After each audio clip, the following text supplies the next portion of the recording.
ಶಾರದತೆನ shoot ಮಾಡಿದ್ದು ನೀವೇ. ನಾನು ನಿಮ್ಮ ಮುಂಚೆನೂ ಇದೇ ವಿಷಯದಲ್ಲಿ ವಾರ್ನಿಂಗ್ ಕೊಟ್ಟಿದ್ದೀನಿ. ಇಲ್ಲೇ ಇರೋ ಆರೋಪನ ದೇವಿಯ ನಿಮ್ಮಲ್ಲಿ ಹೊರಿಸ್ಬೇಡ ಅಂತ. ಎವಿಡೆನ್ಸ್ ಇಲ್ಲದೆ ಯಾವುದು ನಂಬಲ್ಲ ನೀವು. ಈ ಸಲ ಎವಿಡೆನ್ಸ್ ಜೊತೆ ಬಂದಿದ್ದೀನಿ. ನೀವಿಲ್ದೇ ಇರ್ಬೇಕಾದ್ರೆ ನಿಮ್ ರೂಮ್ಗೆ ಹೋಗಿ ನಿಮ್ ರೂಮ್ ಚೆಕ್ ಮಾಡಿದಾಗ ನನಗೆ ಈ ರಿವಾಲ್ವರ್ ಸಿಕ್ಕಿದ್ದು. Evidence number 2. ಲಾಕರ್ ಇಂದ ಒಡವೆಗಳ ಮನೆಗೆ ಬಂದ್ಮೇಲೆ ಎಲ್ರೂ ಉಂಗ್ರನೂ ಅದರಲ್ಲಿತ್ತು. ಆದ್ರೆ ದೇವಿಯಾನಿ ಅತ್ತೆದು ಬಿಟ್ಟು ಅತ್ತೆ ಒಳ್ಳೆ ಮಾತಲ್ಲಿ ಈಗ ಬಂದ್ರೆ ಸರಿ, ಇಲ್ಲ ಅಂದ್ರೆ ಬರ್ತೀನಿ.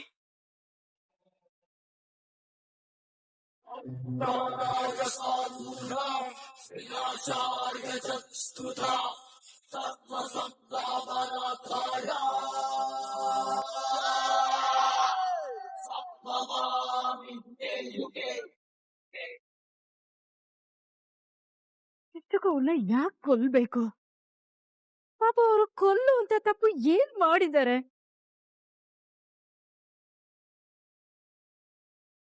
ನಿಮ್ಮ ಆರೋಪದಲ್ಲಿ ಲಾಜಿಕ್ಕೇ ಇಲ್ಲ ಅನಿಸ್ತದೆ.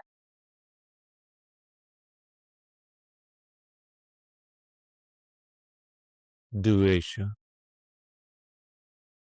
ಸೇನ್.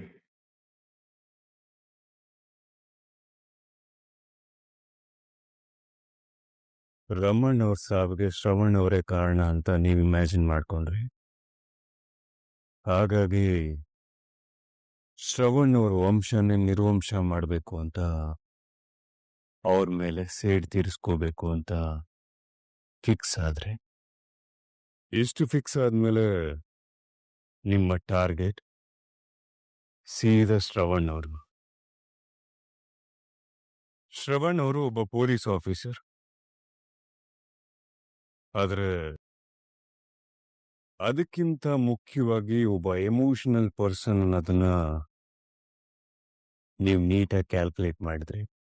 ಅದನ್ನ ಎನ್ಕ್ಯಾಶ್ ಕೂಡ ಮಾಡ್ಕೊಂಡ್ರಿ.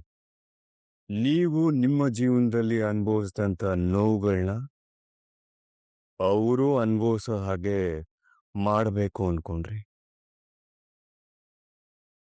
ಅವ್ರ ವಂಶದಲ್ಲಿರೋರು ಎಲ್ರೂ ಸಾಯಿಸ್ಬಿಟ್ರೆ ನಿಮ್ ಸೈಡು ಹಿಂತಿರೋಗ್ಬಿಡತ್ತೆ. ಆದ್ರೆ ನೀವು ನಿಮ್ಮ ಜೀವನದಲ್ಲಿ ಎಷ್ಟು ನೋವು ಅನುಭವಿಸಿದ್ರು ಅವರು ಕೂಡ ಅಷ್ಟೇ ನೋವು ಅನುಭವಿಸ್ಬೇಕು ಅನ್ನೋದು ನಿಮ್ ಗುರಿಯಾಗಿತ್ತು. ಎಕ್ಸಾಕ್ಟ್ಲಿ ನೀವು ಅದನ್ನೇ ಮಾಡಿದ್ದು. ರಮಣ್ ಅವರ ಸಾವಿಗೂ ಶ್ರವಣ್ ಅವ್ರಿಗೂ ಯಾವುದೇ ತರ ಸಂಬಂಧ ಇಲ್ಲದೆ ಇದ್ರು ರಮಣ್ ಅವರ ಸಾವಿಗೆ ಶ್ರವಣ್ಣೇ ಕಾರಣ ಅಂತ ಮನೇಲಿರೋರಿಗೆಲ್ರಿಗೂ ಎತ್ ಕಟ್ಟಿದ್ರಿ. ಮನೆಯಲ್ಲಿ ಅವ್ರನ್ನ ವಿಲನ್ ಆಗೋ ತರ ಪೋಟ್ರೆ ಮಾಡಿದ್ರಿ. ಆದ್ರೆ ಅದು ಯಾವಾಗ ನೀವ್ ಅನ್ಕೊಂಡಿದ್ದ ರೇಂಜ್ಗೆ ವರ್ಕ್ ಆಗ್ಲಿಲ್ವೋ ನಿಮ್ಮ ಸ್ಟ್ರಾಟಜಿನ ಸ್ವಲ್ಪ ಚೇಂಜ್ ಮಾಡಿದ್ರಿ.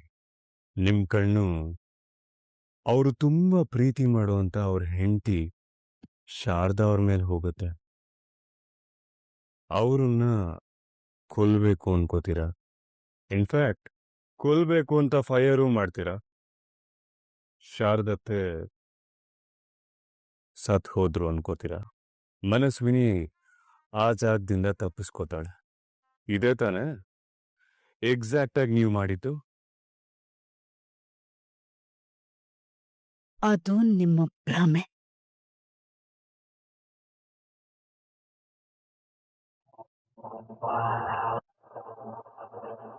ಚಿಕ್ಕ ವಯಸ್ಸಲ್ಲಿ ನಿನಗೆ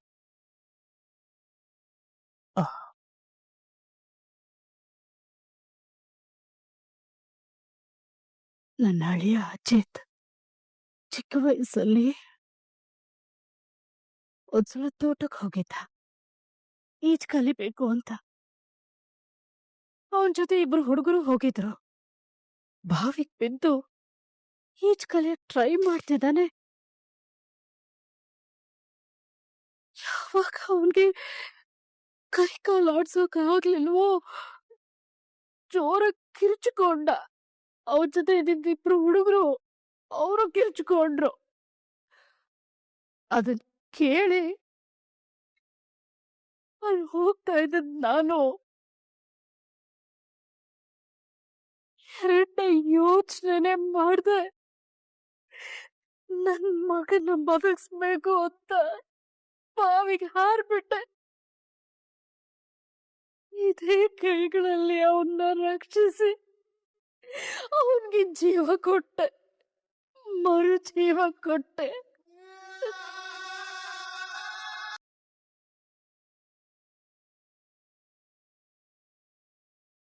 ನಿಜ ಏನ್ ಗೊತ್ತಾ ಕಂದ,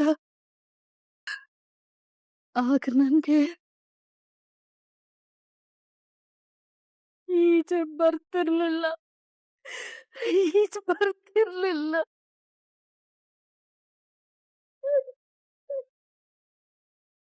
ನೀವು ಎಮೋಷನಲ್ ಆಗಿ ಮಾತಾಡಿ ಟಾಪಿಕ್ನ ಡೈವರ್ಟ್ ಮಾಡ್ತೀರಾ. ಖಂಡಿತ ಇಲ್ಲ.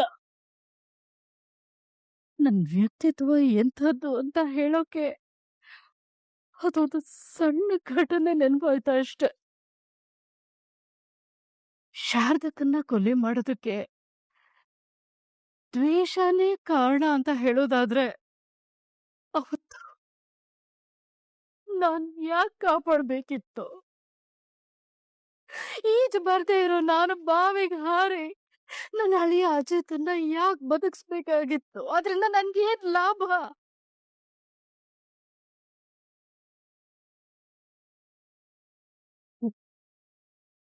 ಅದಕ್ಕೂ ಮುಖ್ಯವಾಗಿ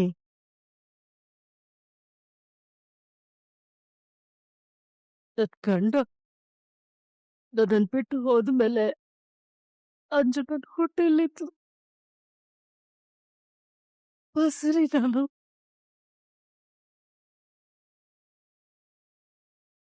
ಮನೆಗ್ ಬಂದ್ಬಿಡು ಅಂತ ತವ್ರ ಮನೆಯವ್ರು ಕರೆದ್ರು, ಆದ್ರೆ ನಾನು ಹೋಗ್ಲಿಲ್ಲ. ನಾನು ನನ್ನ ಮನೆಯವ್ರಿಗೋಸ್ಕರ, ನನ್ನ ಮನೆಯವ್ರ ಮೇಲಿರೋ ಪ್ರೀತಿಗೋಸ್ಕರ ಅದೇ ಮನೇಲಿ ಉಳ್ಕೊಂಡೆ. ಯಾಕೆ ಹೇಳೋ? ಶಾರದಕ್ಕ ಇದ್ದಾರೆ, ನನ್ನ ನೋಡ್ಕೋತಾರೆ ಅನ್ನೋ ಧೈರ್ಯದಿಂದ. ಪ್ಲೀಸ್, ನನ್ನ ಬಗ್ಗೆ ಆಲೋಚನೆ ಮಾಡುವಾಗ ದಯವಿಟ್ಟು ಒಂದು ಕ್ಷಣ ಇನ್ಸ್ಪೆಕ್ಟರ್ ಅಜಿತ್ ರಾಮನಾರಾಯಣ್ ತರ ಆಲೋಚನೆ ಮಾಡ್ದೆ. ನನ್ನ ಮಗನ್ ತರ ಸಾಕಿರೋ ಅಜಿತ್ ಹಾಗೆ ಯೋಚನೆ ಮಾಡಿ ನೋಡಿ, ಆಗ ನಿಮಗೆ ಕ್ಲಾರಿಟಿ ಸಿಗುತ್ತೆ. Same performance. 20 ವರ್ಷಗಳ ಹಿಂದೆ ನೀವು ಮನೇಲಿ ಮಾಡ್ದಂತ ಅದೇ ಎಮೋಷನಲ್ ಬ್ಲ್ಯಾಕ್ ಮೇಲ್, ಸಿಂಪತಿ ಈಗ ನನ್ನ ಹತ್ರ. ದೇವ್ಯಾನಿಯವ್ರೆ, ನೀವ್ ಹೇಳಿದ್ದನ್ನೆಲ್ಲ ನಂಬೋದಕ್ಕೆ ನಾನ್ ಶ್ರವಣ್ ಅಲ್ಲ, ಅಥವಾ ನಿಮ್ಮ ಪ್ರೀತಿಯ ಅಳಿಯ ಅಜಿತ್ ಅಲ್ಲ. ಇನ್ಸ್ಪೆಕ್ಟರ್ ಅಜಿತ್ ರಾಮನಾರಾಯಣ್. 20 ವರ್ಷಗಳಾಗೋಗಿದೆ, ಇನ್ನೂ ನಿಮ್ ಸ್ಟ್ರಾಟಜಿನ ಅಪ್ಡೇಟ್ ಮಾಡೇ ಇಲ್ವಾ? ಹ?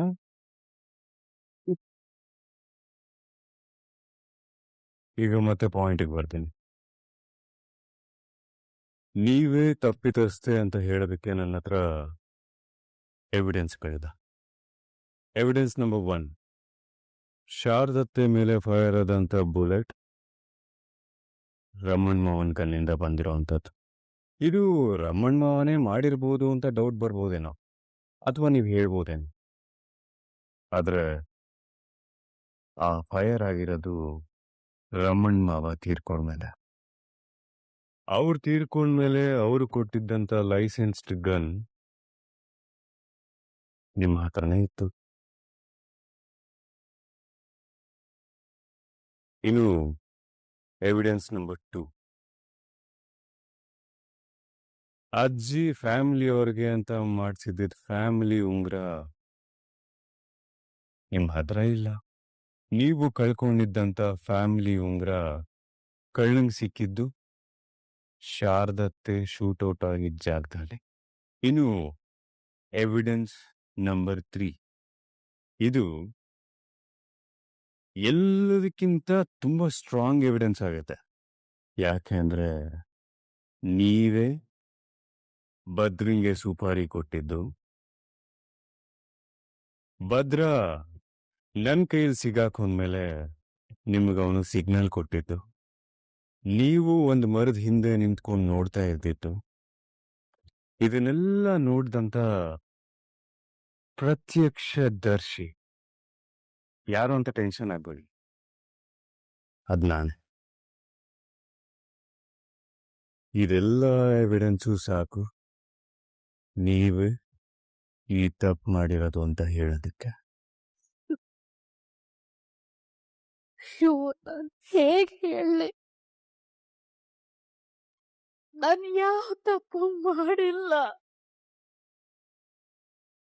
ಇಲ್ಲದ ಕೇಸಲ್ಲಿ ನನ್ನನ್ನು ಸಿಕ್ಕಾಕ್ಸಿ ನನ್ನನ್ನ ಜೈಲಿಗೆ ಕಳಿಸ್ಬೇಕು ಅಂತ ಯಾರು ಮಾಡ್ತಿರೋ ಸಂಚಿದು.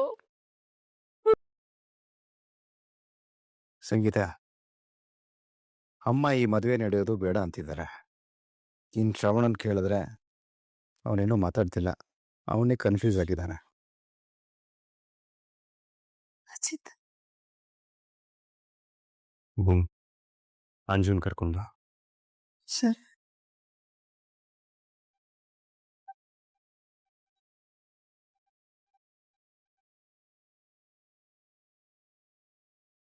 ಅಜಿತ, ಬಾಯಿಲಿ.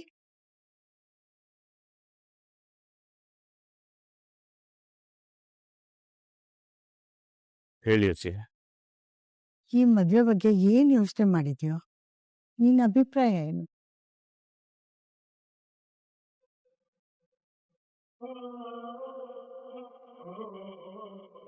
ಅಜಯ್, ನಾನು ಏನೇ ಮಾಡಿದ್ರು ಈ ಫ್ಯಾಮಿಲಿ ಒಳ್ಳೇದಕ್ಕೋಸ್ಕರ ಅಂತ ನೀವು ನಂಬ್ತೀರಾ ಅಲ್ವಾ? ನನ್ ಪ್ರಾಣ ಉಳಿಸಿದ ಆಪದ್ ಬಾಂಧವ ನೀನು. ನೀನೇನೇ ಹೇಳಿದ್ರು ಅದನ್ನ ಪ್ರೀತಿಯಿಂದ ಒಪ್ಕೊತಿ.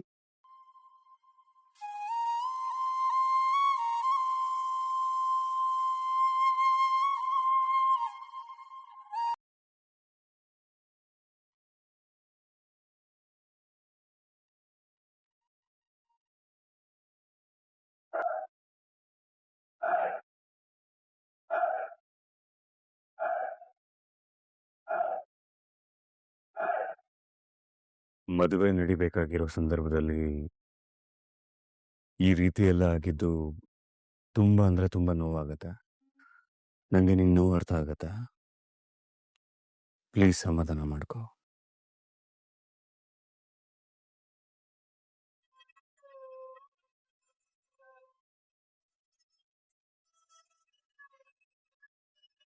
ನಾನು ನಿನ್ಗೆ ಕೆಲವೊಂದು ಪ್ರಶ್ನೆಗಳನ್ನ ಕೇಳ್ತೀನಿ. ಅದಕ್ಕೆ ಯಾವುದೇ ಥರ ಸುಳ್ಳು ಹೇಳ್ದೆ ನಿನ್ನ ಮನಸ್ಸಲ್ಲಿರುವಂಥ ಮಾತನ್ನ ನನಗೆ ಹೇಳು.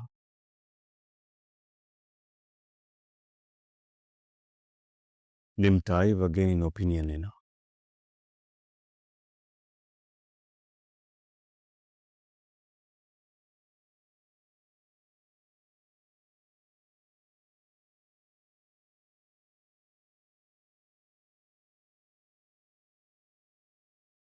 ನನ್ ತಾಯಿ ತಪ್ಪು ಮಾಡಿದ್ರೆ ಕಾನೂನು ಪ್ರಕಾರ ಅವ್ರಿಗೆ ಶಿಕ್ಷೆ ಆಗ್ಲಿ.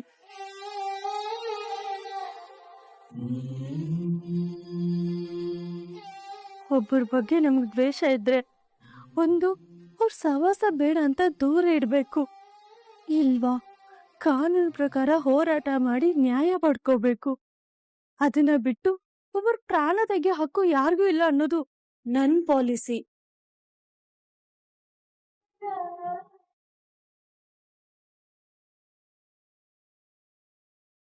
ನಚ್ಚಿ ಇನ್ನೂ ನನಗ್ ತಾಳಿ ಕಟ್ಟಿಲ್ಲ.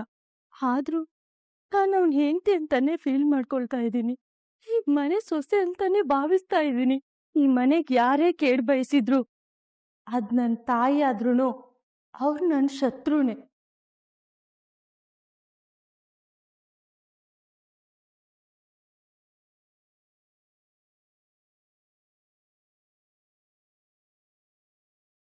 ಕೇಸ್ ಇತ್ಯರ್ಥ ಆಗಿ ನಮ್ಮಮ್ಮ ಜೈಲ್ ಸೇರಿದ್ರೆ ನಾನ್ ಸಂಕಟ ಪಡಲ್ಲ. ಬದಲಾಗಿ ಒಬ್ಬ ಕ್ರಿಮಿನಲ್ಗೆ ಶಿಕ್ಷೆ ಆಯ್ತು ಅಂತ ಖುಷಿ ಪಡ್ತೀನಿ.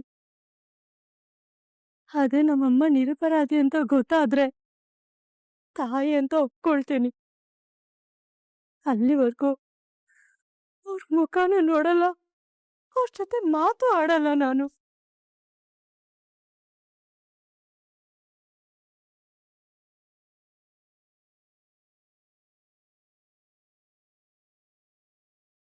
ಹಾಗೆ ಒಂದ್ ರಿಕ್ವೆಸ್ಟ್, ಹ್ಮ್.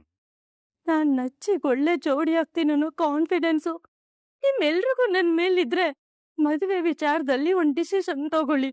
ಅದ್ ಎಸ್ ಅಂತ ಆದ್ರೆ ನಾನ್ ಸಂತೋಷ ಪಡ್ತೀನಿ. ಇಲ್ಲ, ನಾನ್ ಯಾರ ಮೇಲೂ ಕೋಪ ಮಾಡ್ಕೊಳ್ಳೋದಿಲ್ಲ. ಈ ಮನೆ ಮಗಳಾಗಿ ಒಂದ್ ಕಡೆ ನನ್ ಪಾಡಿಗೆ ನಾನು ಇದ್ಬಿಡ್ತೀನಿ. ದಯವಿಟ್ಟು ಅದಕ್ಕೆ ಅವಕಾಶ ಮಾಡ್ಕೊಡಿ ಪ್ಲೀಸ್.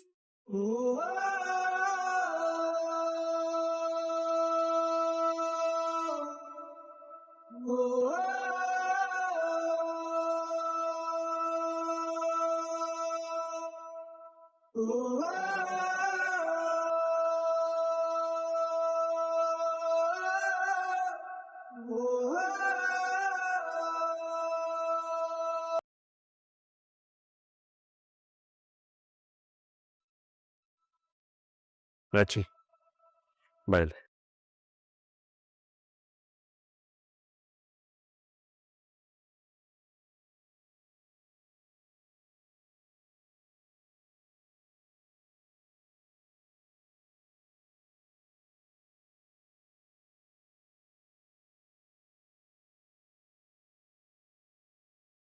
ಈ ಮದುವೆ ನಡೆಯುತ್ತೆ.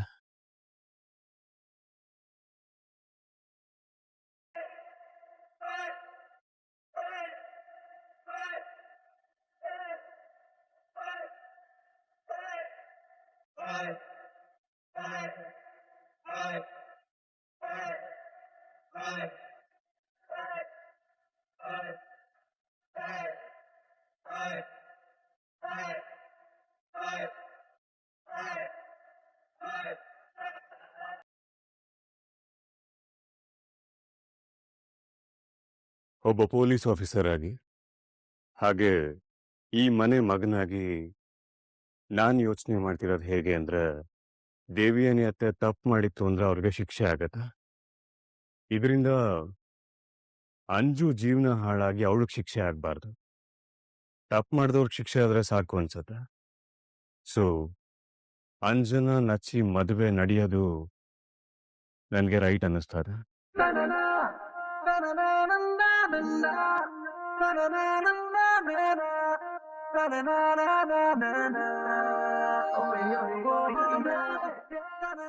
ಸಾಹೇಬ್ರೆ,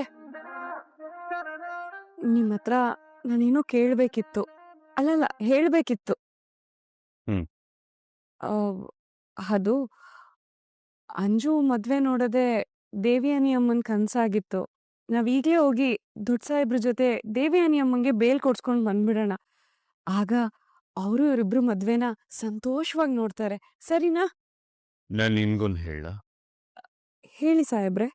ದೇವಿಯನಿ ಅತ್ತೆ ಈ ಮನೆಗೆ ಬರಬೇಕು, ಈ ಮದುವೆ ಅಟೆಂಡ್ ಮಾಡಬೇಕು ಅನ್ನೋ ಥಾಟ್ಸ್ಗಳನ್ನ ನೀನ್ ಬಿಟ್ಬಿಡು.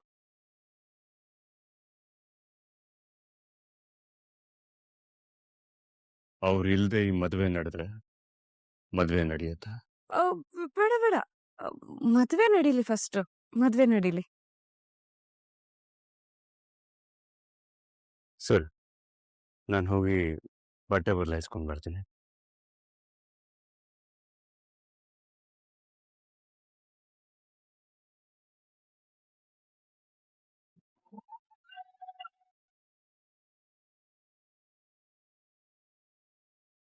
ಅತ್ತೆ,